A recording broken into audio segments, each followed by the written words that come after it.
Good evening, sir.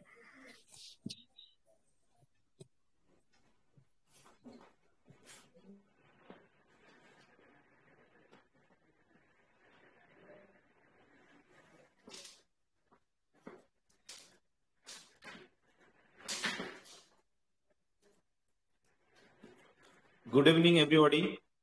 Welcome to Sir, Smart Galaxy. হ্যাঁ বলো। Hello sir, শুনতে পাচ্ছেন? হ্যাঁ শোনাচ্ছি, বলো। বলছি স্যার, আপনি বলেছিলেন তো ক্লাস 8টা থেকে 9:30। সো আপনি তো এই 8টার কালকে না, শুরু 8টা করলেন। থেকে 9:30 বলিনি, বললাম 8টা থেকে স্টার্ট হবে। 9:30 ক্লাস অনেক সময় তাড়াতাড়ি শেষ হয়ে যায়। এটা ক্লাসটার উপর নির্ভর করবে, ক্লাসটা কতক্ষণ রানিং চলছে, ঠিক আছে? 8টা আচ্ছা থেকেই আচ্ছা, ক্লাস স্টার্ট হবে। কালকে 8:40 ওরকম দিকে শেষ করেছিলেন তো, তাই বলছি। না, ক্লাস যতক্ষণ চলছে ততক্ষণই চলবে। 8:40 শেষ হলে 40 মিনিটেরই ক্লাস। আচ্ছা স্যার, প্রত্যেকটা ক্লাসেই কি আপনি এরকম শুধু কোয়েশ্চেন আনসারই এরকম করাবেন? মানে ব্রড যদি বুঝিয়ে একটা করে চ্যাপ্টার শেষ হতো স্যার, খুব সুবিধা হতো। আচ্ছা, আমরা বিষয়গুলো কিভাবে ক্লাস দেবো বিষয়গুলো আমাদের উপর ছাড়ো। হ্যাঁ, তোমরা ক্লাসগুলো করো। বাকি ক্লাস কিভাবে দিতে হবে, কিভাবে কি করতে হবে, এই জিনিসগুলো আমাদের উপরে ছিল। এবার তোমরা যদি নিজেরাই বলো যে স্যার এইভাবে ক্লাস দিতে হবে, ওইভাবে ক্লাস দিতে হবে, এই দিতে হবে, তাহলে এটা কারোর মানে এরকম হয়ে উঠবে না যে কারো মনো উপযোগী বিষয় হয়ে উঠবে। তো আমরা ক্লাসগুলো দেবো, আমাদের কখন কোনটা কি ক্লাস লাগবে, কিভাবে করাতে হবে, এই বিষয়গুলো আমরা ঠিক আমাদের মতোই ক্লাস করাবো। এবার আমাদের মতো ক্লাস করানো মানে হচ্ছে সমস্ত ছাত্রের জন্য উপযোগী। আর কেউ যদি পার্সোনালি বলে যে স্যার আমার এইরকম করে ক্লাস দিতে ভালো হয়, ওরকম করে ক্লাস দিলে ভালো হয়, তাহলে সেই জায়গা থেকে সেটা কোনো একটা ছাত্রর পার্সোনালি ওটা বিষয়টা হয়। ঠিক আছে, তো আমরা আমাদের মতোই ক্লাস চালাবো। আমরা ছাত্রদের তুমি যেভাবে বললা, তোমার কথাটা আমি রাখলাম। ঠিক আছে, এইভাবে আরো কোনো ছাত্র যদি বলে যে স্যার এইভাবে ক্লাসটা করলে আমার একটু ভালো হতো, তাহলে তার কথাটা রাখলাম। তার মানে এই নয় যে স্যার আপনি এইভাবে ক্লাসটা দিন। ঠিক আছে, না, আমি তো ওটা আমরা বলছি না যে আপনাদের ক্লাস কিভাবে হবে সেটা আমাদেরই, তুমি তোমার ওপিনিয়ন দিলে আমি আমরা না ওপিনিয়নটা স্যার, আমি রাখলাম। ওটা বলছি না যে এইভাবে পরে কি হবে ক্লাস দেখা দিন। যাবে। আমি বলছি স্যার, একটা যদি চ্যাপ্টার আপনি যদি একটু ভালো করে যেমন আজকে যেমন বায়োলজিটা হবে, যেই চ্যাপ্টারটা হবে সেই চ্যাপ্টারটা ধরে যদি একটু বুঝিয়ে দিতেন, আমার বুঝতে সুবিধা হতো। আমি আমার কথাই বলছি, আপনি হ্যাঁ, কিভাবে আমি করাবেন আমি সেটা বললাম বলছি। যে তোমাদের ওপিনিয়নটা অবশ্যই নেওয়া হবে। তোমাদের ওপিনিয়নটা নেওয়া হবে, কিন্তু আমাদের যেটা ক্লাস শিডিউল আছে আমরা সেই শিডিউলেই চলবো। ঠিক আছে, এবার আমাদের কতদিন অ্যাডমিশনটা ক্লোজ হচ্ছে, তারপরে আমরা কিভাবে সাবজেক্ট ওয়াইজ ক্লাস যাবে, এই সমস্ত বিষয়গুলো ওইভাবেই হবে। তো এই হচ্ছে ব্যাপারটা।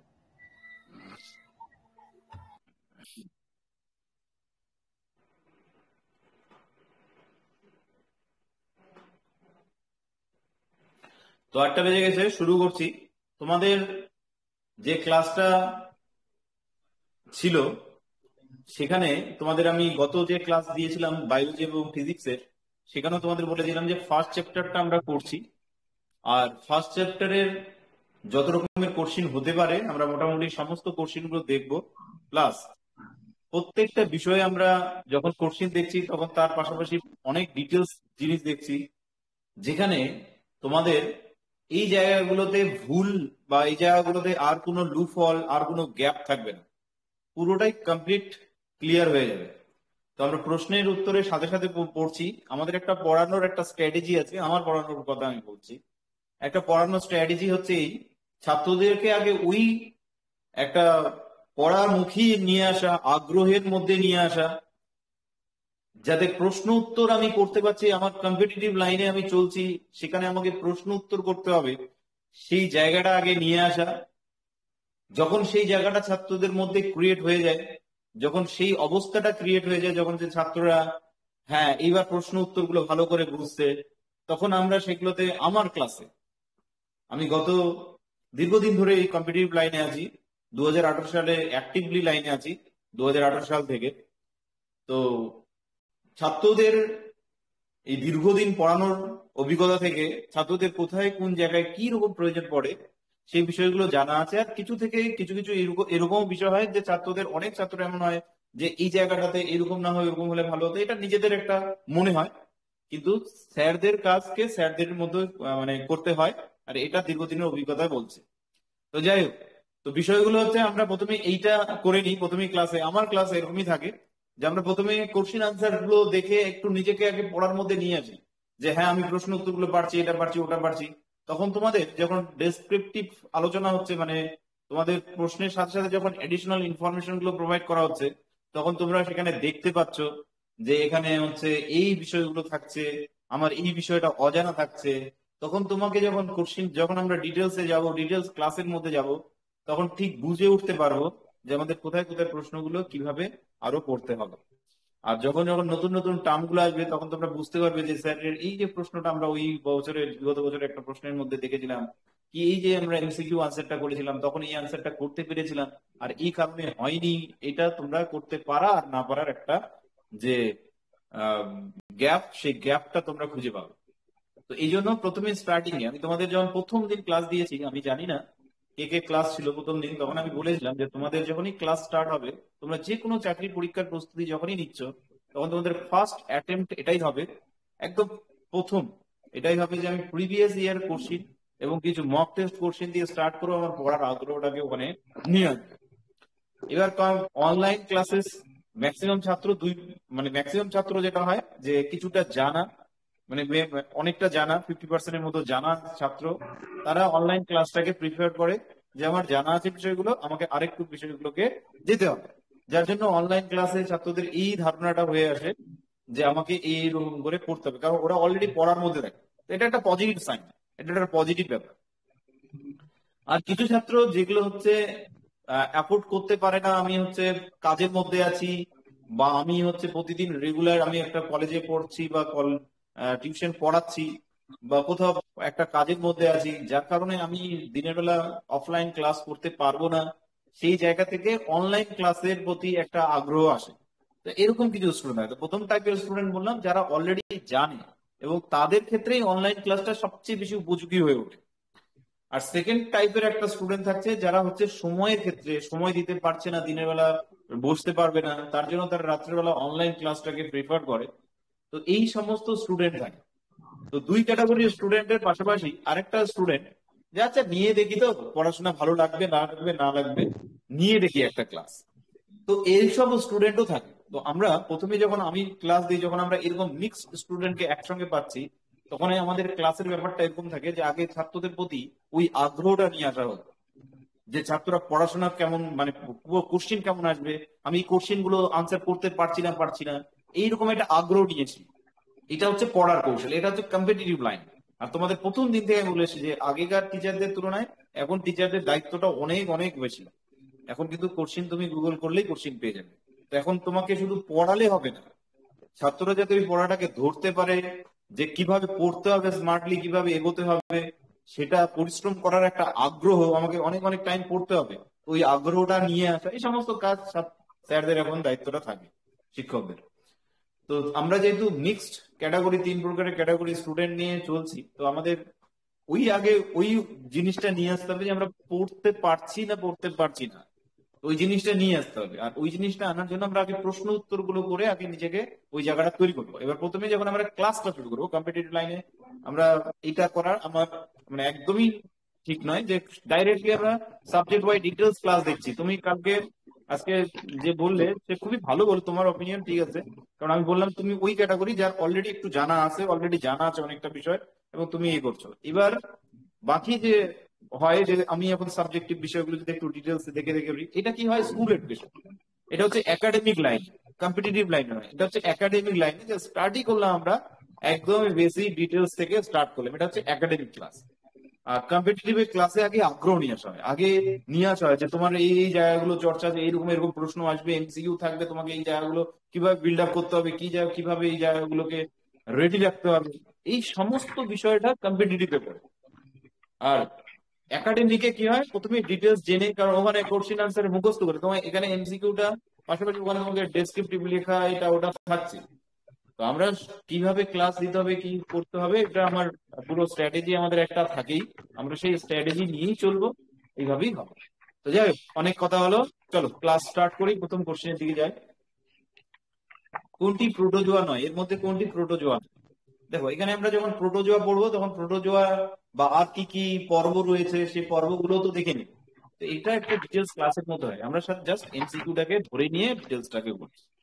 তো অপশনে আছে হাইড্রা, ইউগ্লিনা, অ্যামিবা আর হচ্ছে প্যারামেসিয়াম। তো কোনটি প্রোটোজোয়া নয় এর মধ্যে? স্যার ডি স্কিন হবে স্যার। না। এর মধ্যে প্রোটোজোয়া নয়, এটা সঠিক উত্তর হবে হাইড্রা। হাইড্রাটাকে ভালো করে দেখো, হাইড্রার একটা ছবিও তোমাদের সামনে আছে। স্যার হাইড্রা স্কিনটা প্রাণী, দেখতে পাচ্ছি না। প্রশ্নটা দেখা যাচ্ছে না স্যার। স্যার স্ক্রিন তো ঠিকই আছে এখন, না ভালোই তোমাদের নেটওয়ার্ক। হচ্ছে নেটওয়ার্ক প্রবলেম হতে পারে। আমি স্ক্রিন দেখছি, আমারও পাশে একটা মোবাইল রেখেছি আমি, যাতে স্ক্রিন ঠিকঠাক আসে কিনা। একটু নেটওয়ার্ক স্ক্রিন প্রবলেম ঠিক হলে আছে। দেখো, বাকি তো সমস্ত ঠিকই আছে। এটা স্ক্রিন নয় কিন্তু, এটা প্রজেক্টর। হ্যাঁ, মোবাইল স্ক্রিন না, মোবাইল নয়, এটা একটা প্রজেক্টর। মোবাইল স্ক্রিন হয় কি মাঝে মাঝে অফ হয়ে যায়, মাঝে মাঝে অন হয়, হ্যাঁ এরকম হয়। হ্যাঁ, ওই স্ক্রিন শেয়ার হয়, এটা প্রজেক্টর। এটা প্রজেক্টর, স্ক্রিন শেয়ার নয় হ্যাঁ এটা। হ্যাঁ, হ্যাঁ, তো আগের হাইড্রা এটা ক্লাসটা দেখো। স্ক্রিন শেয়ার ছিল। হ্যাঁ, আর যাদের নেটওয়ার্ক ঠিক থাকবে তাদের কোনো অসুবিধা হবে না। আমি মোবাইল নিয়ে আছি পাশে।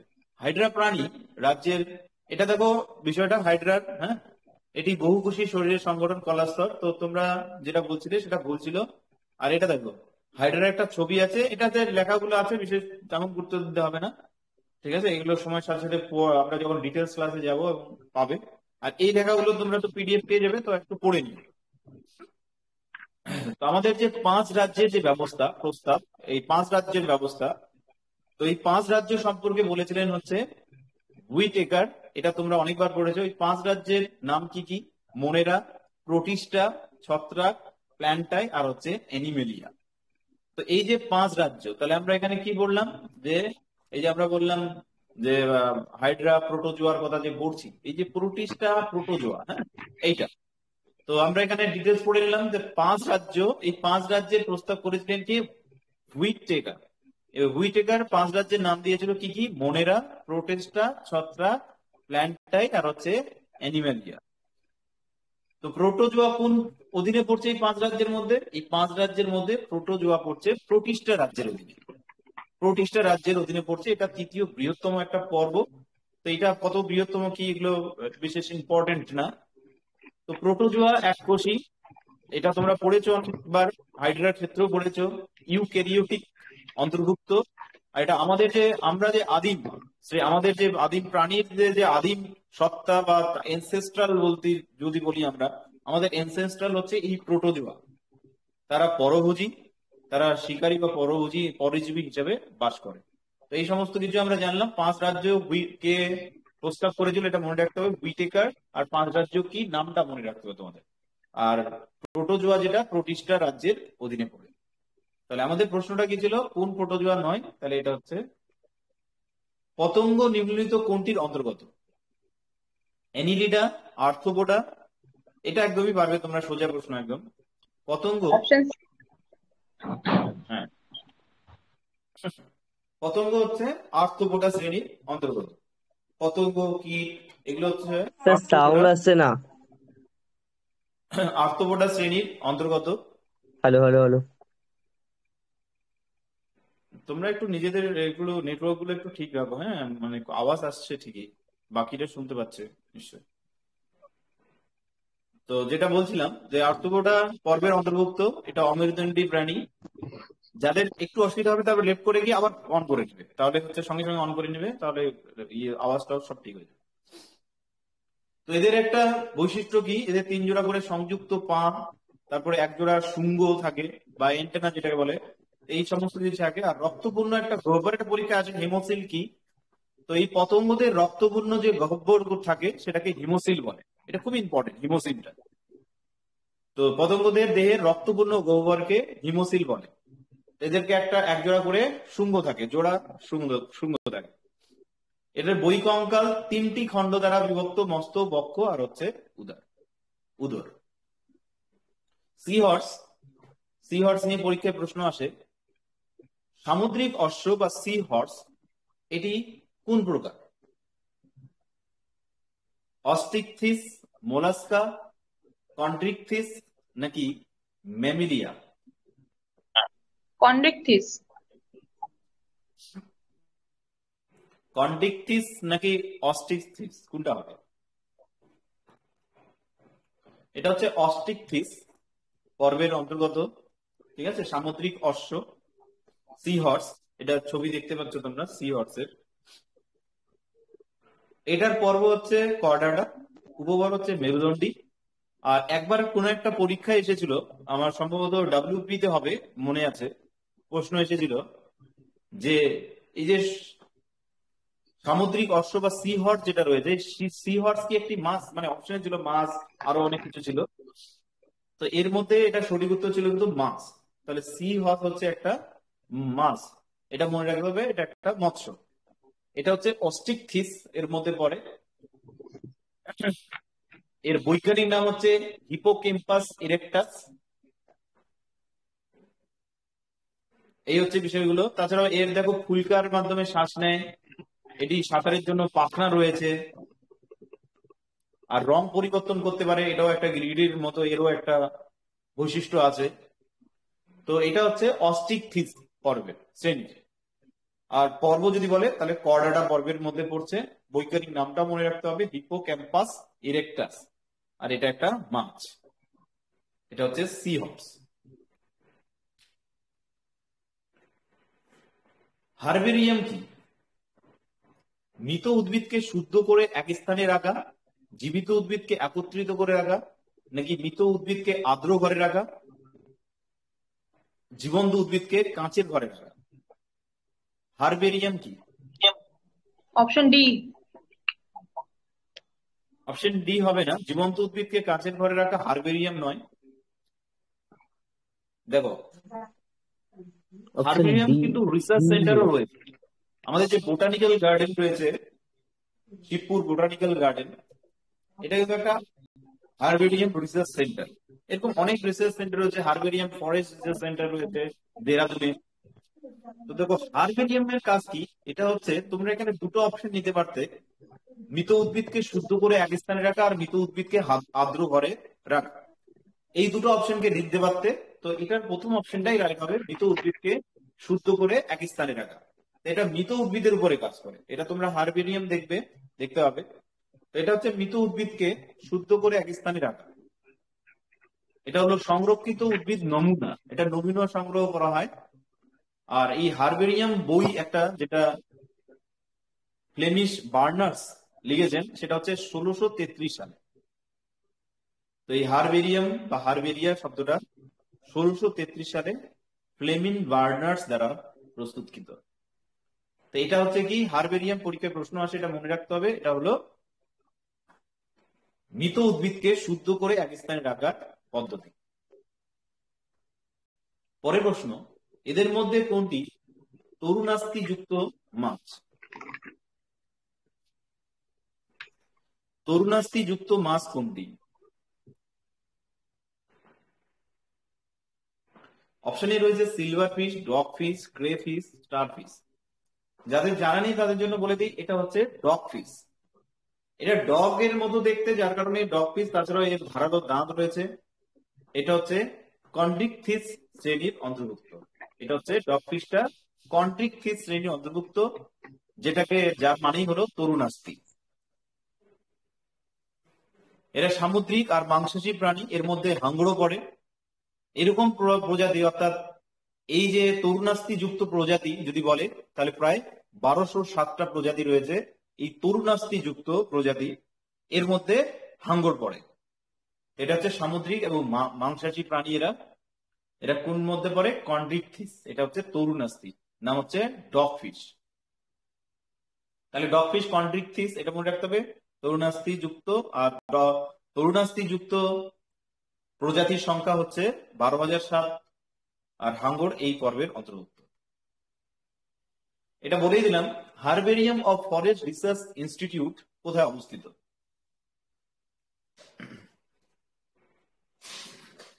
দেখো, ফরেস্ট রিসার্চ ইনস্টিটিউটের কথা যখনই বলবে, যখনই ফরেস্ট রিসার্চ ইনস্টিটিউট আসবে, তখন সবার প্রথমে যে নামটা আসবে সেটা হচ্ছে দেরাদুন। দেরাদুন নামটা আসবে সবার আগে। তো herbarium of Forest research institute, এটা কোথায় অবস্থিত? এটা হচ্ছে দেরাদুনে অবস্থিত। কত সালে দেরাদুনে ফরেস্ট রিসার্চ ইনস্টিটিউট প্রতিষ্ঠিত হয়? এটা হচ্ছে 1878 সাল। পরীক্ষায় এটাও আসে প্রশ্ন। এটা জিকের ক্ষেত্রে, জেনারেল অ্যাওয়ারনেস এর ক্ষেত্রে মনে রাখবে যে দেরাদুন যে ফরেস্ট রিসার্চ ইনস্টিটিউট, বা বলতে পারে যে ভারতের বন গবেষণা কেন্দ্র কোথায় রয়েছে? তাহলে সেটা হচ্ছে দেরাদুনে। এটা হচ্ছে 1878 সালে প্রতিষ্ঠিত। এছাড়াও কিছু ইম্পর্টেন্ট গবেষণা কেন্দ্র তোমাদের সামনে, যেমন ভারতীয় কৃষি গবেষণা ইনস্টিটিউট কোথায় আছে? নতুন দিল্লিতে। All India institute for medical science, এটা এইমস, যেটা এইমস কোথায় রয়েছে? নতুন দিল্লিতে। কেন্দ্রীয় তামাক গবেষণা ইনস্টিটিউট কোথায় রয়েছে? Rajahmundry. Central boat research institute, নতুন দিল্লি। এখানে ইম্পর্টেন্ট কিছু দেখে নেব। কেন্দ্রীয় নারকেল গবেষণা ইনস্টিটিউট, এটা দরকার নাই। টেক্সটাইল গবেষণা ইনস্টিটিউট রয়েছে আহমেদাবাদ। দুগ্ধ ইম্পর্টেন্ট, জাতীয় দুগ্ধ গবেষণা ইনস্টিটিউট, এটা রয়েছে হরিয়ানার কর্নালে। প্রত্নতাত্ত্বিক জরিপ সংক্রান্ত, এটা রয়েছে কলকাতাতে।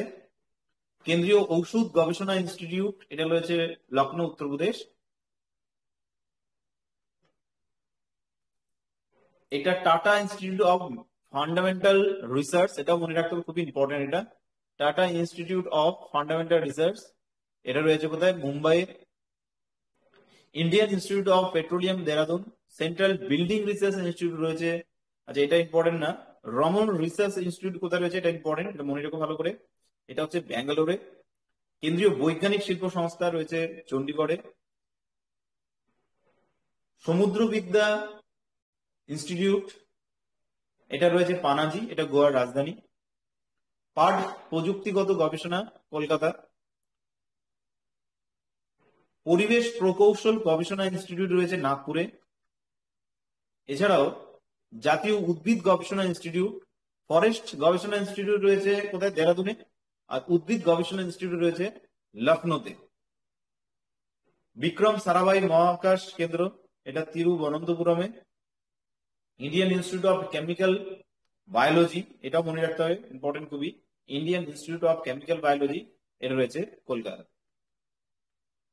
এর মধ্যে ইম্পর্টেন্ট আর নেই। খাদ্য প্রযুক্তি গবেষণা ইনস্টিটিউটটা মনে রাখতে পারো। মেকানিক্যাল ইঞ্জিনিয়ারিং রিসার্চ ইনস্টিটিউট দুর্গাপুরে। আর কেন্দ্রীয় খাদ্য প্রযুক্তি গবেষণা ইনস্টিটিউট রয়েছে মহীশূরে। নেক্সট প্রশ্ন চলে যাচ্ছি। কোন প্রাণীকে ডেভিল মাছ বলে? তিমি, হাঙ্গর, অক্টোপাস, ডলফিন। কোন প্রাণীকে ডেভিল মাছ বলা হয়?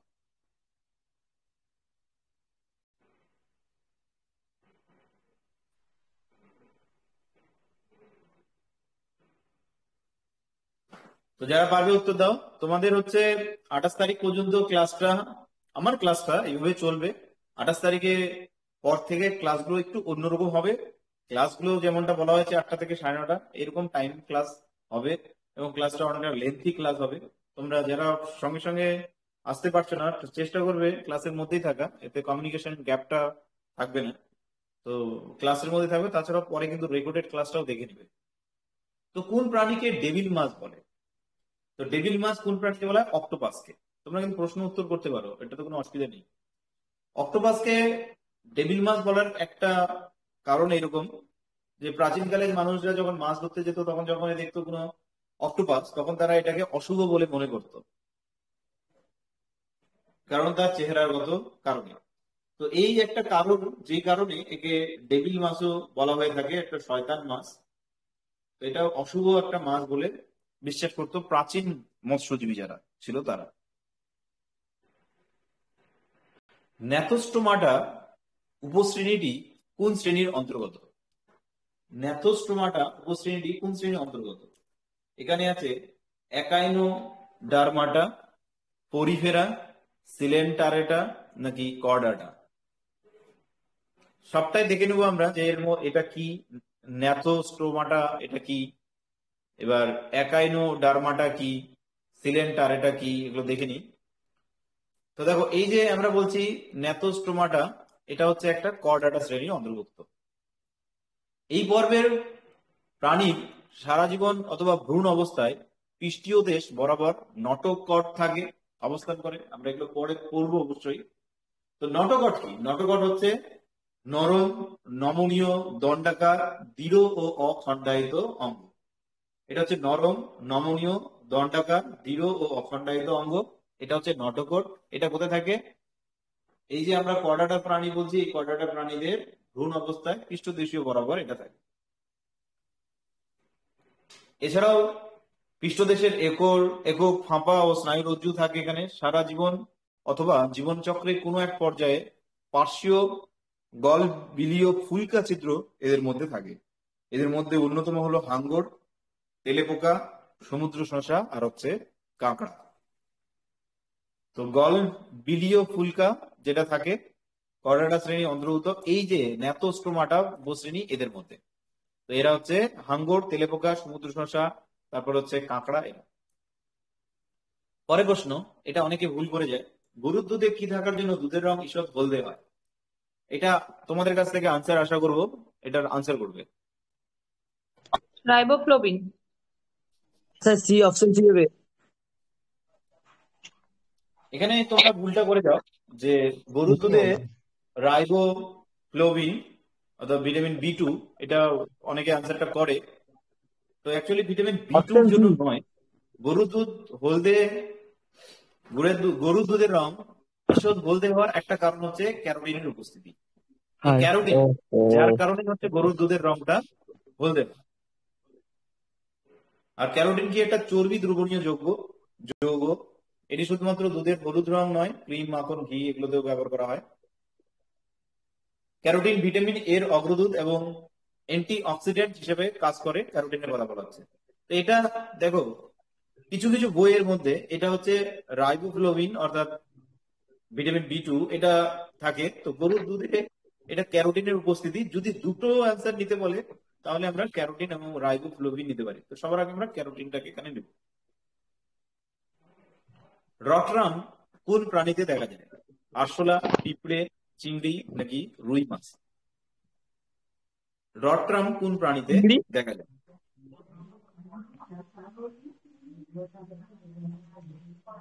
তো এখানে উত্তর দিয়ে দিয়েছো, এটা হবে চিংড়ি। এটা একটা মেরুদণ্ডী প্রাণী। মেরুদণ্ডী প্রাণীর ঠোঁট বা যে ঠোঁটের পাশে অংশ সেটাকে রোস্ট্রাম বলা যেতে পারে। দাঁতযুক্ত তিমি যেমন ডলফিন এবং ঠোঁটওয়ালা তিমি সহ কিছু সিটাসিয়ানের রোস্ট্রাম বা চঞ্চু থাকে। তো এটা হচ্ছে তাদের চোয়ালের হাড় থেকে এটা বিবর্তিত হয়। চোয়ালের হাড়টা বড় হয়ে বিবর্তিত হয়ে, যেটাকে আমরা পড়েছিলাম আগের ক্লাসে, যে লেমার্কের যে নীতি তথ্য, সেই লেমার্কের তথ্য অনুযায়ী যেসব অঙ্গগুলোর ব্যবহার বেশি হয় গুরুদেব সেসব স্পিকারটা অফ করে রাখবে তাহলে ভালো হয় আর কি।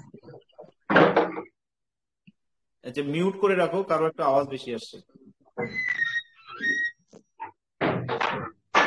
আচ্ছা, বুদ্ধদেব একটু মিউট করে রাখো ভাই। তোমার হচ্ছে তাহলে আমরা এখানে দেখলাম যে রোস্ট্রাম হচ্ছে চঞ্চু। এটা কি, যে আমি কি বললাম যে লেমার্কের যে তথ্য আমরা পড়েছিলাম, লেমার্কের তথ্য গত ক্লাসে, সেখানে বলেছিলাম যে যেই সব অঙ্গগুলোর কাজ বেশি হবে সেই সব অঙ্গগুলো কি হবে, বড় হবে, সক্রিয় হবে, শক্তিশালী হবে। যেসব অঙ্গগুলোর কি হবে, কাজ বেশি হবে। যেসব অঙ্গগুলোর কাজ কমে যাবে বা কাজ হবে না সেগুলো আস্তে আস্তে করে বিলুপ্ত হয়ে যাবে। তো লেমার্ক নিয়েছিল অপশন, নিয়েছিল হচ্ছে উদাহরণ নিয়ে জিরাফের উদাহরণ নিয়েছিল, যে প্রাচীনকালে আগে যখন জিরাফ ঘাস খেত, তৃণ খেত তখন জিরাফের খাটো ছিল ঘাট। পরবর্তীতে যখন জিরাফ যখন মরুপ্রায় অঞ্চলে পরিণত হলো, মরুভূমি আসলো, মরুস্থলী পরিণত হলো। তো ওই মরুস্থলীতে, মরুভূমি বলবো না কারণ মরুভূমিতে তো উদ্ভিদ হবে না, মরুস্থলীতে। তো মরুস্থলীতে যখন বড় বড় গাছ যখন হতে শুরু হলো, বড় বড় পাতা কেটে কেটে, তো অতিরিক্ত ব্যবহারের কারণে ঘাটটা কি হলো, সেটা শক্তিশালী হয়ে উঠলো, আরো বড় হয়ে গেল, লম্বা হয়ে গেল। তো এইটা হচ্ছে চোয়ালের ব্যাপারটা ঠিক সেরকম, যে চোয়ালের হাড়টা আস্তে আস্তে করে বিবর্তিত হয়ে গেল, বিবর্তিত হয়ে একটা চঞ্চুতে পরিণত হলো। তো সেই চঞ্চুটা হচ্ছে রটরাম। এটা আমরা পড়েছি অনেকবারই। ট্যাক্সোনমি সংক্রান্ত বিদ্যার অন্তর্গত এর মধ্যে কোনটি? সব কটি হবে। হ্যাঁ, একদম ঠিক বলেছো। সবকটি। হ্যাঁ, ট্যাক্সোনমি সংক্রান্ত বিদ্যার অন্তর্গত এই সবগুলো, অর্থাৎ শনাক্তকরণ, নামকরণ, শ্রেণী বিভাগ, এই সমস্তটাই হবে। তো সাধারণত ট্যাক্সোনমি হচ্ছে কি, শ্রেণীবিদ্যা সংক্রান্ত বিজ্ঞান। শ্রেণীবিদ্যা সংক্রান্ত বিজ্ঞান, ট্যাক্সোনমির জনক এটা হচ্ছে লিনিয়াস, ক্যারোলাস লিনিয়াস। ইনি হলেন ট্যাক্সোনমির জনক। আর ট্যাক্সোনমি শব্দটা কিন্তু লিনিয়াস ব্যবহার করেনি প্রথম, এটা কিন্তু ক্যান্ডল ব্যবহার করেছিল। তো টেক্সোনমির জনক হচ্ছে কে? লিনিয়াস। অ্যাসকারিসের দেহ গহ্বরকে বলা হয় সিলম, সিউডোসিলম, হিমোসিলম, কোনটি না। আমরা যখন পরে যখন ডিটেলস ক্লাসগুলো দেখবো না, এই পর্বগুলো ভাগ করে যখন পড়বো, তোমাদের কিন্তু তখন কিন্তু পড়াটা আরো ইন্টারেস্টিং লাগবে। আর দেখো, তো তোমরা, আমি জানি না তোমরা কতটা ক্লাস করেছো আগে, অনলাইন ক্লাস বা আরো অন্য জায়গায় কতটা ক্লাস করেছো। আমি তোমাদের একটা কথা আগে বলে দিচ্ছি, এই ক্লাসটা মিডলে একটু রেখে বলছি, যেহেতু আজকে প্রশ্নটা উঠলো তার জন্যই বলছি। যেহেতু প্রথমে যখন আমরা ডিটেলস ক্লাসে যাই না, ডিটেলস ক্লাসে প্রথমে কিন্তু একটু বোরিং ফিল হয় ডিটেলস ক্লাসে। আর প্রশ্ন উত্তর কি একটা নতুন নতুন একটা প্রশ্ন আবার একটা না পেলে স্যার, আপনার ক্লাসে বোরিং ঘুরতেই ফিল হয়। হয় না একবারে মোটেও। তো সবার ক্ষেত্রে নয়, তোমার ক্ষেত্রে হয়তো বিষয়টা নয়, কিন্তু যখনই আমরা ডেসক্রিপটিভ ক্লাস একদম প্রথমের দিকে স্টার্ট করে দেবো, প্রথম দিন থেকে ডেসক্রিপটিভ ক্লাস স্টার্ট করে দেবো, তখন কিন্তু একটু হলেও বিষয়টা ক্লাসটাকে ওই বারবার করে পড়া, ক্লাসের একাডেমিক যেমন স্কুলে পড়তে সেরকম করে পড়া, তো ওই জায়গাগুলোতে একটু প্রবলেম হয়। তো আমি সবসময় এটাই করি, আর আমি এটাই বলবো যে আমি প্রথমে প্রশ্ন উত্তর করিয়ে নিয়ে ছাত্রদের মনের মধ্যে ওই একটা পড়ার প্রতি একটা আগ্রহ, একটা পড়ার প্রতি একটা কানেক্টিভিটি যেটা হয় আর কি, পড়ার সাথে একটা সামঞ্জস্য তৈরি করা। তো সেই জায়গাটা তৈরি যখন হয়ে যাবে, তখন আমরা দেখবে পড়তেও ভালো না, লাগবে, তখন আপনার এই যে ক্লাসে কথাগুলো পজিটিভ জানতে পারবে। এনার্জি অনেক থাকে। হ্যাঁ বলো। আপনার ক্লাসে পজিটিভ এনার্জি অনেক থাকে, লাইক মোটিভেশন। হ্যাঁ, থ্যাংক ইউ। তো এই যে ব্যাপারটা, দেখো আমি বললাম তোমাদের যে আমি দীর্ঘদিন ধরে শুধু টিচিং এর সাথেই আছি, মানে 15 বছর ধরে। তার মধ্যে এই 2018 সাল থেকে সম্পূর্ণরূপে কম্পিটিটিভ, মানে যেগুলো কলেজ, যেগুলো পরীক্ষা হয়ে গেছিল আমাদের, যেগুলো আমি তো রিসার্চ পর্যন্ত করেছি, তো যেগুলো হয়ে গেছিল তারপরে কম্পিটিটিভে চলে আসলাম। কলেজ টলেজ এগুলো যখন দেখলাম যে জায়গাগুলো একদমই তখন দেখলাম যে আমার যে পড়ানো, মানে আমার পড়ানোটাই আসলে একটা ইচ্ছে ছিল, তো পড়াবই। তো সেখান থেকে কম্পিটিটিভে যখন ঢুকে গেলাম, তো পুরোটা পড়াচ্ছি। তো সেখান থেকে তখন বুঝতেই পারছো যে আজকে তোমাদের ব্যাচ একটা 100 জনের, আমার আরো এরকম অনেকগুলো ব্যাচ গিয়েছে, অনেক অনেক গিয়েছে। এবার আমরা যেহেতু অফলাইনে পড়াই, অফলাইনে প্রতি ব্যাচে এর বিভিন্ন রকম ছাত্র আসছে, প্রত্যেকটা বিষয়ে অবশ্য আলাদা আলাদা শিক্ষকই থাকে। এবার কি হয় যে ছাত্রদের স্যার কিন্তু এটা অফলাইনে এতদিন কোথায় অভিজ্ঞতা থেকে পড়ান? বোঝে। হ্যাঁ বলো। অফলাইনে কোথায় পড়ান? আমাদের দক্ষিণ দিনাজপুর ডিস্ট্রিক্ট, আমাদের গঙ্গারামপুরে এবং বালুরঘাটে সেন্টার রয়েছে। আমার সেন্টার গঙ্গারামপুর। আচ্ছা। আর তুষার স্যার, যিনি অঙ্ক ক্লাস দিবেন, তোমাদের অঙ্ক ক্লাস দিচ্ছেন, তুষার স্যারের হচ্ছে বালুরঘাটে। তো উনি বালুরঘাটে ক্লাসগুলো দেন, এবং বাকি সমস্ত বিষয় আলাদা আলাদা শিক্ষক থাকছে। বাট গঙ্গারামপুর সেন্টারটা আমার কন্ট্রোলে, এবং আমি সেটাকে পুরোটাই তত্ত্বাবধান করে থাকি। বালুরঘাট সেন্টারটা তুষার স্যার নিজের তত্ত্বাবধান করে থাকেন। তো এই বিষয়গুলো থাকে। তো আমার ক্লাসটা এরকমই। হ্যাঁ, তো তোমাদের এটাকে তোমরা একটু অ্যাডজাস্ট করো না, দেখবে ভালো লাগবে, দেখবে বিষয়গুলো একটু ক্লিয়ার হয়ে আসবে। নাহলে প্রথমে ডিটেলসে একটু হলো প্রবলেম হয়। অ্যাসকারিস এর দেহ গহ্বরকে বলা হয় সিলম, সিউডোসিলম, হিমোসিলম, নাকি কোনটি নয়? দেখো, তো অ্যাসকারিসের কোনোটি যে ক্ষেত্রে, হ্যাঁ এটা হবে সিউডোসিলম। তো এবার দেখো, অ্যাসকারিসের ক্ষেত্রে শরীরের গহ্বরটি আর্চেন্টেরন থেকে নয়, এটা হচ্ছে এন্ডোডার্ম থেকে হয়। এন্ডোডার্ম, মেসোডার্ম স্তরগুলির মধ্যবর্তী স্থান থেকে এটা উদ্ভব হয়। তাহলে এটা হচ্ছে কি, এটা হচ্ছে, প্রশ্নটা ভালো করে দেখো, অ্যাসকারিসের দেহ গহ্বরকে কি বলা হয়? তাহলে সিউডোসিলম বলা হয়। এটা হচ্ছে সিউডোসিলম। আমরা এগুলো আস্তে আস্তে করে দেখবো পরে, তো এটা মনে রাখবো, সিউডোসিলম। রিক্সিয়া, এটা পড়েছো তোমরা। রিক্সিয়া হলো একটি ছত্রাক, ফার্ন, শৈবাল, মস।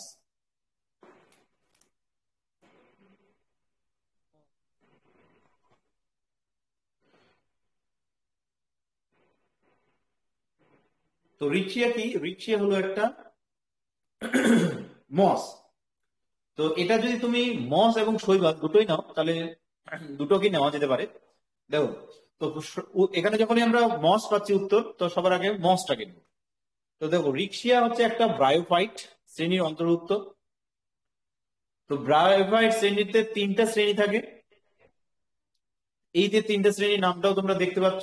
তো এই যে হ্যাপাটিসিয়া, হ্যাঁ, অ্যান্থোসিট্রোয়া, আর হচ্ছে বায়োফাইডা, মানে হচ্ছে মুসি। তো এই মস যে অন্তর্ভুক্ত, এটা হচ্ছে ব্রায়োফাইটের অন্তর্ভুক্ত। তো এটা হচ্ছে রিক্সিয়া হচ্ছে ব্রায়োফাইট, মানে হচ্ছে মস। যখনই ব্রায়োফাইট আসবে, তখন মসের কথা আসবে। ভারতের বৃহত্তম সেন্ট্রাল ন্যাশনাল হারবেরিয়াম কোথায় অবস্থিত? মুম্বাই, হাওড়া, চেন্নাই নাকি কটক? এটা এটা বলতে পারবে তোমরা, এটা চেষ্টা করো। আমি এটা ক্লাসের মধ্যে, আজকে ক্লাসের মধ্যেও এটা বললাম, আলোচনা করলাম। ভারতের বৃহত্তম সেন্ট্রাল ন্যাশনাল হারবেরিয়াম কোথায় অবস্থিত? হাওড়া। হাওড়া। আমি বললাম তোমাদেরকে বোটানিক্যাল গার্ডেনের কথা বললাম, তাহলে এই যে বোটানিক্যাল গার্ডেন অর্থাৎ শিবপুরে যে বোটানিক্যাল গার্ডেন রয়েছে, তো সেই শিবপুরে বোটানিক্যাল গার্ডেন সেটা হচ্ছে সেন্ট্রাল ন্যাশনাল হারবেরিয়াম, এটা ভারতের বৃহত্তম হারবেরিয়াম। তো এটা হবে হাওড়া, ইন্ডিয়ান বোটানিক্যাল গার্ডেন, যেটা শিবপুর, হাওড়া। আচ্ছা, এটা খুবই ইম্পর্টেন্ট যে বোটানিক্যাল গার্ডেন কবে প্রতিষ্ঠিত হয়, যে 1797, এটা মনে রাখবে। এটা হচ্ছে জগদীশ চন্দ্র বসু। আর্থার কনক্রিস্ট এর শ্রেণীবিন্যাস নিম্নলিখিত কোন প্রকারের? তিনি কোন প্রকারের শ্রেণীবিন্যাস করেছিলেন? এই আর্থার কনক্রিস্ট, তিনি একজন মার্কিন বোটানিস্ট, উদ্ভিদ বিজ্ঞানী আর্থার কনক্রিস্ট। তো ইনি কোন প্রকার শ্রেণীবিন্যাসের করেছিলেন? প্রাকৃতিক, কৃত্রিম, ফাইলোজেনেটিক নাকি সবগুলো? আমরা দেখে নিই ফাইলোজেনেটিক্স বিষয়টা কি। উত্তরটা হবে ফাইলোজেনেটিক। এটা হচ্ছে বিবর্তন সংক্রান্ত অধ্যায়, মানে ডিএনএ আরএনএ যে সিকোয়েন্স, তো সেই সিকোয়েন্সের জিনগত উপাদানের যে বিবর্তন হচ্ছে, সেই বিবর্তন সংক্রান্ত অধ্যয়নকে বলা হয় ফাইলোজেনেটিক্স। তো এটা হচ্ছে ফাইলোজেনেটিক্স। তো এটা হলো আর্থার কনক্রিস্ট, ইনি একজন আমেরিকান উদ্ভিদবিদ। তো এটা বিবর্তন সম্পর্কিত অধ্যায়, ফাইলোজেনেটিক। তাহলে আর্থার কনক্রিস্ট এর কথা যদি পাও তাহলে কি বলবে? এটা হচ্ছে ফাইলোজেনেটিক, তিনি বিবর্তন সংক্রান্ত বিষয়ের সম্পর্কে বলেছিলেন। এটা খুব ইম্পর্টেন্ট। আইসিএনবি সংস্থাটি নিম্নলিখিত কোন জীবের নামকরণের সাথে সম্পর্কিত? একদম ইজি, কোশ্চেনের মধ্যে আনসার আছে, এই প্রশ্নের মধ্যে আনসার আছে। ভাইরাস, ব্যাকটেরিয়া, উদ্ভিদ নাকি প্রাণী? উদ্ভিদ হবে। উদ্ভিদ। না, দেখো এখানে দেখো যে আইসিএনবি, বি ফর ব্যাকটেরিয়া, বি যে আছে, বি ফর ব্যাকটেরিয়া, ঠিক আছে? তো এই যে ব্যাকটেরিয়া, মানে এটা হচ্ছে আইসিএনবি যেটা, সেটা কি করে? এটা ব্যাকটেরিয়া রিলেটেড আলোচনা করে। তো এটা প্রায় 130টা দেশের মধ্যে এই অর্গানাইজেশনটা আছে। এটা প্রথম অর্গানাইজেশনটা তৈরি হয়েছিল 1899 সালে, আর এটা হচ্ছে হেডকোয়ার্টার হচ্ছে জেনেভা, সুইজারল্যান্ডে। এই আইসিএনবির সদর দপ্তর কোথায় আছে? পরীক্ষায় আসতে পারে। এটা মনে রাখবে, জেনেভা, সুইজারল্যান্ডে। এটা কবে প্রতিষ্ঠিত হয়েছিল? 1899 সালে। তোমাদের বলে রাখি যে আমি যে প্রথমে এই ক্লাসগুলো, প্রথম চ্যাপ্টার বলে যে ক্লাসগুলো দিচ্ছি, এটা মনে রাখবো যে নবম শ্রেণীর প্রথম অধ্যায় থেকে আমি ক্লাসটা তোমাদের দিচ্ছি। আমরা এই যে কোশ্চেন গুলো শেষ করে নেবো, আরো 2-1টা ক্লাস দেওয়ার পর কোশ্চেন শেষ করে নেবো, আমরা নবম শ্রেণীর ক্লাসটাই দেখবো। আর আজকে তোমাদের ফিজিক্সের শুধু প্রশ্ন উত্তরই জিজ্ঞাসা করবো, আজকে ডিটেলস বিশেষ বলবো না, কারণ আমরা যেগুলো ক্লাসে গত ক্লাসে যে ডিটেলস গুলো বলেছিলাম, আজকের কোশ্চেনে সেই ডিটেলস গুলোর উপরেই প্রশ্ন কাটছে। আমি বললাম যে প্রত্যেকদিন ক্লাসগুলো করো, আশা করি তোমরা আমার ক্লাসের ধরনটা একবার যখন বুঝে যাবে, দেখো হঠাৎ করে আমি তোমাদের নতুন স্যার, তোমরা ক্লাসে বা এটা একাডেমিক অনেক কিছু পড়েছো, তো এবার এখন আস্তে আস্তে করে যখন আমার ক্লাসটা একবার ধরতে বুঝতে পারবে, তখন বিষয়টা তোমাদের ক্লিয়ার হবে। যেন তোমাদের পড়াটাকে সঙ্গে সঙ্গে করে নিয়ে চলবে, দেখবে যে আজকে যেমন প্রশ্নগুলো ফিজিক্সে দেখবো তখন বুঝতে পারবে বিষয়টা। আচ্ছা, এখানে একটু প্রশ্নগুলো ডিটেলসটা বেশি চলে এসে, এগুলো পরে দেখে নিও। নিয়মিত কোন প্রাণী চক্ষুবিন্দু দেখা যায়? তো সোজা প্রশ্ন, কোন প্রাণীর চক্ষুবিন্দু দেখা যায়? ইউগ্লিনা, সাপ, ব্যাং, পিঁপড়ে? চক্ষুবিন্দু কার দেখা যায় বলো? ব্যাং। চক্ষুবিন্দু দেখা যায় সাপের। চক্ষুবিন্দু, ব্যাঙের তো দেখা যায়, বড় চোখ দেখা যায় না। তো সাপ তো চক্ষুবিন্দু, দেখতে পায় না স্যার। হ্যাঁ, তো চক্ষুবিন্দু দেখো, চক্ষুবিন্দুর বিষয়টাই এটা, চক্ষুবিন্দুর বিষয়টা হচ্ছে এটা, হ্যাঁ, যে চক্ষুর জায়গায় চক্ষু বিন্দু থাকছে, ও সেটা হ্যাঁ, ও হচ্ছে দেখতে পায়। সাপের। পরের যে প্রশ্নটা, মাইকোরাইজা নিম্নলিখিত কোনটির উদাহরণ? পরজীবী, মৃতজীবী, মৃতজীবী নাকি পতঙ্গরূপ? পরজীবী।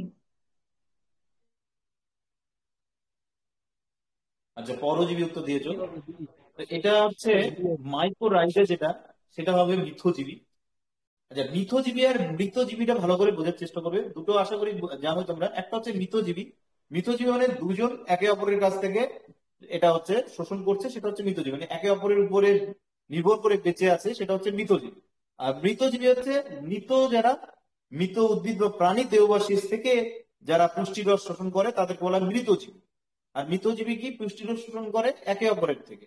তো এই যে মাইক্রোরাইজা সেটা হচ্ছে কি, এটা হচ্ছে মৃতজীবী, এটা হচ্ছে ছত্রাক। ঠিক আছে, তো মাইক্রোরাইজা হচ্ছে ছত্রাক ও পরিবহন কলাবিশিষ্ট উদ্ভিদমূলের একত্রে অবস্থান। মাইক্রোরাইজা নাইট্রোজেন সমৃদ্ধ হয়। মাইক্রোরাইজা কখনো কখনো দুর্বল প্যাথোজেন হতে পারে, এক্ষেত্রে ছত্রাকের কিছু অঙ্গ মূল কোষের ভেতরেও থাকতে পারে। এটা হচ্ছে ছত্রাক মিথজীবী। হ্যাঁ, মাইক্রোরাইজা হচ্ছে একটা ছত্রাক মিথজীবী, মৃতজীবী নয়, মিথজীবী। বি নাম্বারটা। সোরাস, এটাও খুব ইম্পর্টেন্ট। সোরাস কোন উদ্ভিদে পাওয়া যায়? শৈবাল, ফার্ন, মিউকর নাকি মটরগাছ? মিরকর স্যার, মিরকর। মিরকর। মিউকর হবে, এটা হবে ফার্ন। ফার্নের পাতার নিচে, হ্যাঁ, ফার্ন যে গাছ তার পাতার নিচে এই সোরাসটা পাওয়া যায়। এটা হচ্ছে হলুদ বাদামি গুচ্ছ বা স্পোরুলিয়া বলতে পারো। এটা হচ্ছে হলুদ বাদামি গুচ্ছ, এটা হচ্ছে ফার্ন গাছের নিচে পাওয়া যায়। ঠিক আছে, তো ফার্ন গাছের পাতার ঠিক নিচে এটা পাওয়া যায়, এটা হচ্ছে সোরাস। তা এটা হবে ফার্ন গাছ। ঠিক আছে, যে প্রশ্নগুলো যেগুলো হয়ে গেল সেগুলো আশা করি উত্তর করতে পারবে সবকটারই। একদম রেডি থাকতে হবে সবকিছুতে। তারপরে দেখো আস্তে আস্তে করে আমার ক্লাসগুলো একটু বুঝতে শুরু করো, তারপর দেখবে যে সব ভালো লাগছে। স্যার। রেডি। আচ্ছা, এই যে হ্যালো। প্রথম থেকে তোমাদের আবার কোশ্চিনটা নিয়ে আসলাম, এই যে কোনটি প্রযোজোয়া নয়, তাহলে এর উত্তর কি ছিল? হাইড্রা। নেক্সট ছিল, এখানে আমি কিছু কথা বলে দিয়েছিলাম যে 5 রাজ্যের অবস্থানের কথা প্রথম কে বলেছে? হুইটেকার। তো এগুলো তোমাদের পিডিএফ পাবে, তোমরা সবাই একবার করে পিডিএফটা পড়বে। আর যদি কোনো প্রশ্নে কোনো ডাউট থাকে তাহলে ওখানে যে তোমাদের জন্য থাকছে কমেন্ট বক্স, ওখানে তোমরা লিখবে কিছু প্রবলেম। তো আমি যদি পরে দেখে নিই তাহলে তোমাদের ওই প্রবলেমটা বলে দেবো। তো এগুলো আমরা পড়লাম। সামুদ্রিক অশ্ব, এটা হচ্ছে অস্ট্রিক থিস। হারবেরিয়াম পড়লাম আমরা, মৃত উদ্ভিদকে শুদ্ধ করে এক স্থানে রাখার যে পদ্ধতি সেটা হারবেরিয়াম। তরুণাস্থি যুক্ত মাছ হলো dogfish. Herbarium of Forest research Institute রয়েছে দেরাদুনে, এটা ইম্পর্টেন্ট, দেরাদুনে research institute, forest research institute, এগুলো পড়ে নেবে। কোন প্রাণীকে ডেভিল মাছ বলা হয়? এটা হচ্ছে অক্টোপাস, অক্টোপাসকে ডেভিল মাছ বলা হয়। ন্যাথোস্টোমাটা উপশ্রেণীর অন্তর্গত, এটা হলো কর্ডাটা। গরুর দুধে কি থাকার জন্য দুধের রং ঈষৎ হলদে হয়? এটা ক্যারোটিন। রট্রাম কোন প্রাণী দেখা যায়? এটা তোমরা বললে উত্তর দিতে পেরেছিলে, চিংড়ি। ট্যাক্সোনমি সংক্রান্ত বিদ্যা, এটা উত্তর দিতে পেরেছো, শনাক্তকরণ, নামকরণ, শ্রেণীগত, সবকটি। ট্যাক্সোনমির জনকটা মনে রাখতে হবে, লিনিয়াস, ক্যাউলাস লিনিয়াস। আর হচ্ছে ট্যাক্সোনমি শব্দটি প্রথমে ব্যবহার করে ক্যান্ডল। এটা পড়েছিলাম আমরা। অ্যাসকারিস এর দেহ গহ্বরকে বলা হয় সিউডোসিলম, সিউডোসিলম বলা হয় অ্যাসকারিস এর দেহ গহ্বর। রিক্সিয়া হলো একটি ফার্ন, রিক্সিয়া হলো একটি মস, আবার ভুল বললাম, রিক্সিয়া হলো একটি মস, ব্রাইভাইডের অন্তর্গত। ভারতের বৃহত্তম সেন্ট্রাল রিসার্চ হারবেরিয়াম কোথায় অবস্থিত? এটা হাওড়া। অর্থার কনক্রিস্ট এ শ্রেণী বা বিভক্ত কোন প্রকার ছিল? এটা ফাইলোজেনেটিক। আইসিএনবির বি মানেই ব্যাকটেরিয়া, তো এটা মনে রাখবে, বি। স্যার একটা কথা ছিল, বলতে পারি? হ্যাঁ বলো। হ্যালো স্যার, বলছি আমাদের অ্যাডমিটটা কেমন দেওয়া হবে, মানে অনলাইন মেলের মাধ্যমে সেন্ড করা হবে না কেমন, ওইটাই আর কি। মানে তোমাদের এই এখানকার ও, আমাদের যে অ্যাডমিটটা, আমার না, আপনাদের না, RRB আর যে তোমাদের এক্সাম অনলাইন দিবে না অনলাইন দিবে তো? অনলাইন দেবে, মানে মেলে সেন্ড করে দেবে না কিরম? মেল দেবে, মেল অনলাইন থেকে হচ্ছে ডাউনলোড তোমাদের করে যখন নিতে। অনলাইন হয়ে যাবে তোমরা সেটা ডাউনলোড করে নিয়ে প্রিন্ট আউট করবে। আচ্ছা আচ্ছা, বুঝতে পেরেছি। হ্যাঁ, ওকে ওকে। হ্যাঁ, অনলাইনে তোমাদের যে রেজিস্ট্রেশন ফর্ম ফিল আপের সময় যে রেজিস্ট্রেশন নাম্বারটা দিয়েছে, অ্যাপ্লিকেশন নাম্বারটা এবং date of birth something else অথবা নাম দিয়েও হয়তো সম্ভবত করে দিবে। তো হ্যাঁ। ওটা ইনপুট করার পরে তোমাদেরকে শো করবে তোমার অ্যাডমিটটা শো করার পরে ও, তোমার হচ্ছে ওটা ডাউনলোড করে নিবে, দিয়ে কোনো দোকানে গিয়ে সেটা প্রিন্ট করে নিলে হয়ে যাবে। হ্যাঁ স্যার, বলছি যে অ্যাডমিটটা যেটা দেয়া হবে ওটা কোনো ডেট ফিক্স হয়নি এখনো? না না না না না, ওগুলো তো ডেট, এখন পরীক্ষার ডেট যখন হয়ে যাবে, একদম কমপ্লিট ডেট যখন পরীক্ষার পেয়ে যাবে তখন হ্যাঁ। হচ্ছে তোমাদের ওই অ্যাডমিটটা ওই 10 দিন আগে হয়তো দিবে। ও ঠিক আছে, এটা তো হ্যাঁ অনেকটা ওকে। টাইম। হুম। তাহলে সোরাস পাওয়া যায় ফার্ন গাছে, IUCN। আচ্ছা, এই পর্যন্ত আমরা বললাম না। এবার IUCN কোন সালে গঠিত হয় বা স্থাপিত হয়? এটা হচ্ছে IUCN, এটা হচ্ছে 1945। এটা দেখে নিই, international union for conservation of nature. এটা প্রকৃতি সংরক্ষণ সংক্রান্ত একটা আন্তর্জাতিক ইউনিয়ন। তো IUCN যেটা, সেটা রয়েছে সুইজারল্যান্ডের গ্ল্যান্ডে। এটা একদমই জেনেভার খুব কাছে। তো এটা হচ্ছে IUCN। এটা পরীক্ষা এসেছে গত অনেকগুলো পরীক্ষা। এটা হচ্ছে 1948। ইকোলি, এটা পরীক্ষায় আসে। ইকোলি কি আর গ্রাম পজিটিভ গ্রাম নেগেটিভ, এই যে ব্যাকটেরিয়া গুলো রয়েছে এগুলো পরীক্ষায় আসে।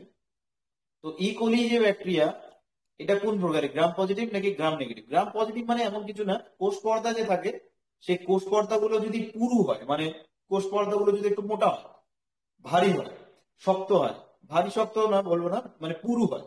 তো কোষ পর্দা যদি পুরু হয় তাহলে তাকে গ্রাম পজিটিভ বলে। কোষ পর্দা যদি নেগেটিভ হয় তাহলে সেটাকে গ্রাম নেগেটিভ বলে। আরো কিছু বিষয় আছে, তো এটা সহজভাবে মনে রাখার জন্য এটা যথেষ্ট। যে গ্রাম পজিটিভ মানে যে কোষ পর্দা গুলো ভারী হয়, পুরু হয়। যে কোষ পর্দা গুলো পাতলা হয় তাদেরকে বলা হয় গ্রাম নেগেটিভ। তো গ্রাম পজিটিভ হচ্ছে কোষ পর্দা ভারী। তো ইকোলি যেটা, সেটা হলো একটা সাধারণ ব্যাকটেরিয়া। এটা হচ্ছে উষ্ণ রক্তের প্রাণীদের পাওয়া যায়। আর পরীক্ষায় খুবই ইম্পর্টেন্ট এটা, কারণ এটা হচ্ছে ভিটামিন B9 বা বায়োটিন তৈরি করে, অর্থাৎ রক্ত তৈরিতে সাহায্য করে। আরেকটা প্রবলেম আছে এখানে, ইকোলি যেটা, এই যে ব্যাকটেরিয়াটা, এটা যেহেতু অন্ত্রে পাওয়া যায়, উষ্ণ রক্তের প্রাণী মানে আমাদের মধ্যে। তো এবার হচ্ছে যেহেতু অন্ত্রে পাওয়া যায়, তো এটা অন্ত্রে পাওয়ার কারণে অনেক সময় কি হয়, এটার কারণে ডায়রিয়া হয় ইকোলি ব্যাকটেরিয়ার মাধ্যমে। তো ইকোলি ব্যাকটেরিয়াটা মনে রাখবো। নিচের কোনটি অবায়ুজীবী ব্যাকটেরিয়া? অপশনে আছে ক্লস্ট্রিডিয়াম টিটেনি, রোডোস্পাইরিলাম, নাকি অ্যাজেরেকিয়া কোলাই, নাকি ব্যাকটেরিওফাস। তো দেখো, অবায়ুজীবী ব্যাকটেরিয়া এটা হচ্ছে গ্রাম পজিটিভ ব্যাকটেরিয়া। এটা হচ্ছে ক্লস্ট্রিডিয়াম টিটেনি। এটা খুবই ইম্পর্টেন্ট, কেন? এটা হচ্ছে ধনুষ্টঙ্কার রোগের কারণ। এই ক্লস্ট্রিডিয়াম টিটেনি যে ব্যাকটেরিয়া, এই ব্যাকটেরিয়ার কারণে ধনুষ্টঙ্কার রোগ হয়। এটা মনে রাখতে হবে, এটা হচ্ছে পজিটিভ ব্যাকটেরিয়া। মস একটি হাইড্রোফাইট, লিথোফাইট, মেসোফাইট, নাকি ক্রায়োফাইট? মস যেটা, সেটা কি প্রকারের? তো হাইড্রোফাইট মানে সম্পূর্ণরূপে জলে যেটা থাকে সেটা হচ্ছে হাইড্রোফাইট। লিথোফাইট মানে মানে কোন শিলার উপরে, পাথরের উপরে যেটা তৈরি হয়, ইটের উপরে, পাথরের উপরে, সেটা হচ্ছে লিথোফাইট। মেসোফাইট হচ্ছে নাতিশীতোষ্ণ ওয়েদার, না আর্দ্র না শুষ্ক, এরকম অবস্থায় যেটা থাকে সেটা হচ্ছে মেসোফাইট।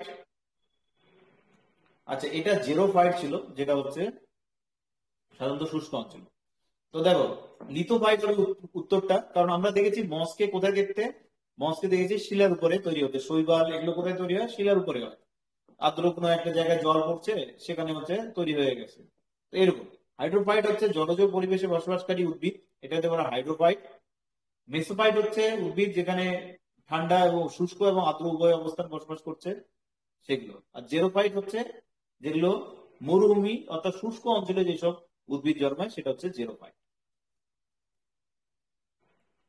পরের প্রশ্ন হচ্ছে গ্লাইকোজেন নিচের কোন প্রকার উদ্ভিদের সজ্জিত থাকে? গ্লাইকোজেন শৈবালে, ছত্রাকে, মস, নাকি ফার্ন? তো গ্লাইকোজেন যেটা, সেটা কোন প্রকার উদ্ভিদের সজ্জিত থাকে? এটা দুটো অপশন হবে, একটা শৈবাল এবং মস, দুটোই হবে। গ্লাইকোজেন হলো একটা পুষ্টিজাত পলিস্যাকারাইড। এটি প্রাণীদের প্রধান সঞ্চিত খাদ্য উপাদান হলেও নীলাভ সবুজ শৈবাল ও কতিপয় ছত্রাক, যেমনটা ধরো যে ইস্ট, এদের মধ্যে পাওয়া যায় গ্লাইকোজেন। তো এটা শৈবাল এবং ছত্রাক দুটোই হবে উত্তর। হিমোসিল, এটা প্রথমেই তোমাদের বলেছিলাম প্রশ্নটা। হিমোসিল কি? হিমোসিল হচ্ছে রক্তবর্ণ দেহ গহ্বর। এটা পতঙ্গদের মধ্যে পাওয়া যায়। এটা মনে রাখতে হবে যে হিমোসিল পতঙ্গদের মধ্যে পাওয়া যায় একটা রক্তপূর্ণ দেহ গহ্বর হলো হিমোসিল। আর এটা কোনটা? হিমোসিলটা হচ্ছে আর্থ্রোপোডা পর্বের, যেটা বলেছিলাম। আর্থ্রোপোডা মানে পতঙ্গ শ্রেণী যাবে, এদের পাওয়া যায়। এখানে ডিটেলস দেখে নেবে। আচ্ছা, এই পর্যন্ত তোমাদের আমি লাইফ সায়েন্স। এবার হচ্ছে বায়োলজির এবং ফিজিক্সের তোমাদের কিছু প্রশ্ন উত্তর জাস্ট করবো, এইটা পড়িয়ে দেবো, কারণ শেষের দিকে আর ডিটেলস শুনতেও ভালো লাগবে না, দেখবে। তো বস্তুর ভর এম, ঘনত্ব ডি ও আয়তন ভি এর মধ্যে সম্পর্ক কি হবে? এখানে অপশন আছে এম ডি ইন্টু ভি। তো এটাই সঠিক উত্তর হবে। বস্তুর ভর, ঘনত্ব আর আয়তনের মধ্যে যদি সম্পর্ক তৈরি করা হয় তাহলে সম্পর্কটা এরকম হবে, এম ডি ডট ভি। এটা ভালো করে মনে রাখবে, ডি ইন্টু ভি, বস্তুর ভর, ঘনত্ব আর হচ্ছে আয়তনের সম্পর্কটা। এ নাম্বার অপশন ভালো করে মনে রাখবে। কোনটি ভৌত রাশি এর মধ্যে জল, কাঠ, শব্দ, ভর, যা যা মাপা যায় সমস্তটাই হচ্ছে ভৌত রাশি। তোমরা যদি কোশ্চেন আনসার করতে চাও তাহলে তোমাদের জন্য এখন কোশ্চেন গুলো বলি, হ্যাঁ। তাহলে এর মধ্যে কোনটি হবে বলো, ভৌত রাশি? বলো। Option D. Option D, very good, একদম সঠিক উত্তর দিয়েছো। এটা অপশন ডি, ভর। পরের প্রশ্ন, কোনটি ভেক্টর রাশি? দ্রুতি, বেগ, কার্য নাকি শক্তি, কোনটি ভেক্টর রাশি? দ্রুতি হবে স্যার, এ হবে। হ্যাঁ, দ্রুতি। ভেক্টর রাশি স্কেলার রাশি পড়েছো, যার মান অভিমুখ দুই আছে।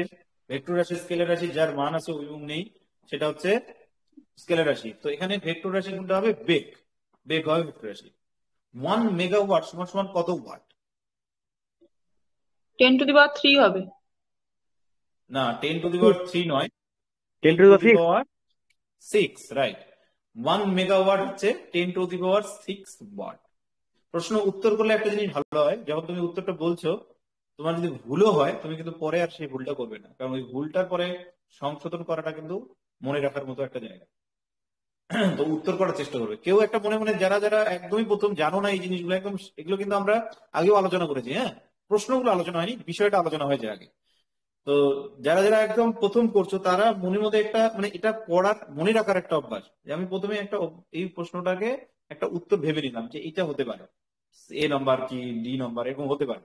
দেখা গেল তোমার উত্তরটা মিলে গেল, তাহলে তুমি কনফার্ম হয়ে গেলে নেক্সট এই টাইপের কোশ্চিন এইরকম নিয়ে যখন অপশনটা পেয়ে যাবে, এরকমই অপশন থাকবে তোমার। আবার যদি তুমি উত্তরটা ঠিক দিয়ে দাও তাহলে তো মনে হলো, আর যদি ভুল হয় তাও দেখবে ভুলটা হওয়ার পরে তোমার সংশোধন হয়ে গেল, তোমার মনে থাকবে বেশি করে। তো 1 মেগাওয়াট 10⁻6 ওয়াট। গড় সৌরদিনের মান কত? 1 ঘন্টা, 6 ঘন্টা, 12 ঘন্টা, 24 ঘন্টা, গড় সৌরদিনের মান কত হবে? 12 ঘন্টা। না, সৌরদিন বলেছে, তাহলে গড় সৌরদিন হবে 24 ঘন্টা। হ্যাঁ, একদম সঠিক উত্তর বলেছো, 24 ঘন্টা। এটা তো অনেকবার, এটা তো খুবই মানে ইম্পর্টেন্ট প্রশ্ন একটা। ওজন বাক্সের বাটখারাগুলির ভরের অনুপাত কত হবে? 5:1. 5:1, ভেরি গুড, ভেরি গুড, খুবই ভালো। 5:1। একটি লক্ষ্য হয়ে গেছে, এটা লব্ধ একক হবে। কোনটি লব্ধ একক? দূরত্ব, ভর, সময় নাকি ক্ষমতা? মৌলিক একক মানে হচ্ছে সেই সমস্ত একক যা অন্য কোনো এককের প্রয়োজন হয় না, একা একা মৌলিক একক করা হয়। তো মৌলিক একক টোটাল 7টা। মৌলিক একক হচ্ছে 7টা। আর লব্ধ একক কি? লব্ধ একক হচ্ছে মৌলিক এককের সাহায্যে বা অনেকগুলো, 2, 3, 4টা হতে পারে, সেই সমস্ত মৌলিক একক গুলোকে মিলে একটা একক তৈরি হচ্ছে, তাহলে সেটা হবে লব্ধ একক। এটা হলো ক্ষমতা। কোনটি এসআই পদ্ধতিতে সময়ের একক? Second, very good. এসআই পদ্ধতিতে সময়ের একক হলো সেকেন্ড। বিকৃতির মাত্রা কোন রাশির মাত্রার সঙ্গে সমান? কোন, পীড়ন, ঘাত নাকি ইয়ং গুণ? কি হবে? না, পীড়ন হবে না। বিকৃতির মাত্রা কোন রাশির মাত্রার সঙ্গে সমান? কোণের সাথে স্যার। এটা হবে কোণ। বিকৃতির মাত্রা কোন রাশির মাত্রার সমান হবে? কোণ। কোণের সাথে। লিনতাপের সিজিএস একক কি হবে? এটা খুবই সোজা প্রশ্ন।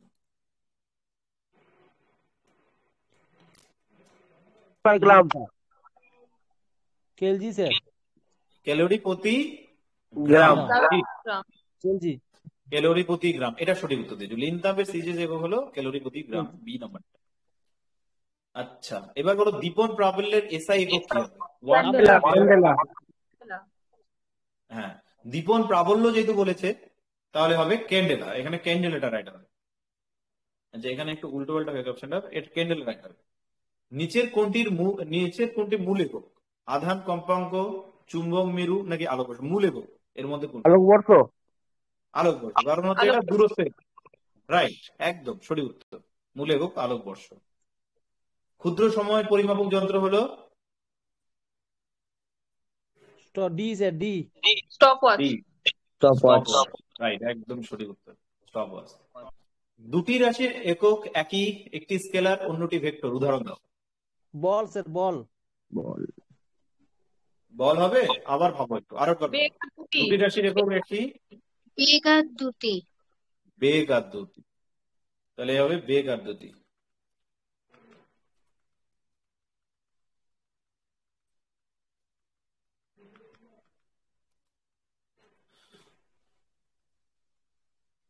তো আজকেই হচ্ছে এখানে আমি কোশ্চিন উত্তরটা শেষ করছি তোমাদের আজকের ক্লাসটা। তোমাদের নেক্সট আগামীকাল অঙ্কের ক্লাস হবে, সবাই একদম অঙ্কের ক্লাসটা ভালো করে করবে। আমি তোমাদের সাথে আছি, দেখবে আস্তে আস্তে করে ক্লাস ভালো লাগবে। হ্যাঁ, একটু যখনই আমার ক্লাসটা বুঝে উঠতে পারবে তখন দেখবে ক্লাস ভালো, আপনার ক্লাস রেডি করে সবদিনই দিয়ে ভালো দেবে। লাগে আমার। ঠিক আছে, ক্লাস শেষে একটা কমেন্ট দিয়ে দিও এই গ্রুপের হুম। মধ্যে। টেপগুলো কোথায় পাবো? আমি নতুন। ভিডিও আর নোট তোমাদের ক্লাস শেষে আমি তোমাদেরকে দিয়ে দিচ্ছি, এখানে এই গ্রুপে পেয়ে যাবে।